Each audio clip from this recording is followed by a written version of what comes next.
కేంద్రం రాజుగారి కోటలో పశ్చిమ గోదావరి జిల్లా ఉండి నియోజకవర్గం తెలుగుదేశం పార్టీ అభ్యర్థి ఎమ్మెల్యే అభ్యర్థి రఘురామకృష్ణం రాజు ఈ రోజు సాయంత్రం టీడీపీ పోలిట్ బ్యూరో సభ్యులు ఉసపాటి అశోక్ గజపతి రాజుని మర్యాదపూర్వకంగా కలవడం జరిగింది. అనంతరం ప్రెస్ మీట్ నిర్వహించారు. ఈ సందర్భంగా ఆయన మాట్లాడుతూ ఖచ్చితంగా ఈసారి కూటమి ప్రభుత్వం ఏర్పడుతుందని చంద్రబాబు నాయుడు ప్రమాణ స్వీకారం చేస్తారని అన్నారు. జగన్మోహన్ రెడ్డి ఎమ్మెల్యే గెలుస్తాడో లేదో తెలియదు, కానీ ఒకవేళ గెలిచిన అసెంబ్లీకి మాత్రం రాడు. ఇది పత్రిక ముఖంగా చెబుతున్నాను, గుర్తు పెట్టుకోండి, మర్చిపోతామంటే రాసి పెట్టుకోండి అని అన్నారు.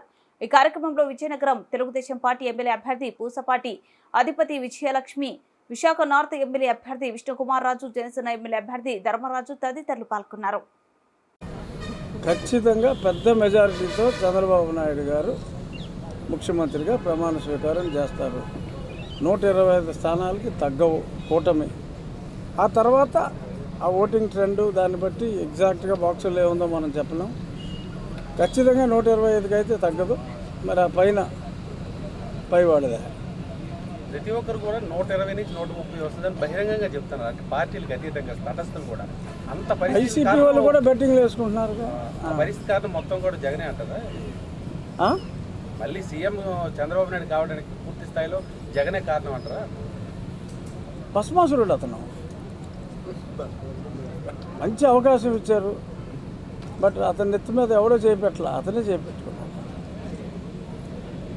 అసెంబ్లీలో డైరెక్ట్గా మీరు జగన్ ఎదుర్కోబోతున్నారు. మీరు అసెంబ్లీలో అసలు రాడండి, అతను అసెంబ్లీకి నెగ్గుతాడు కానీ రాడు. ఎంటర్ అవ్వడు. మీరు చూసుకోండి కావాలంటే. అంటే మీరు సోషల్ మీడియాగా మీరు అతనిపై అటాక్ చేసేవారు సార్. ఇప్పుడు డైరెక్ట్గా అటాక్ చేయడానికి అవకాశం ఉంది. అటాక్ అంటే మేము ఆలకలాగా మీద పడి కొడతాము.